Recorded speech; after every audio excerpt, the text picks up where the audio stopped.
You ask Tiger to solve. This deals with linear equations with one unknown.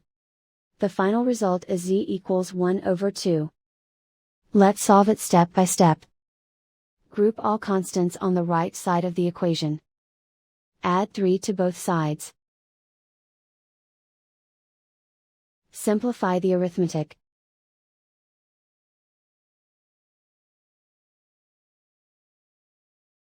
Isolate the z.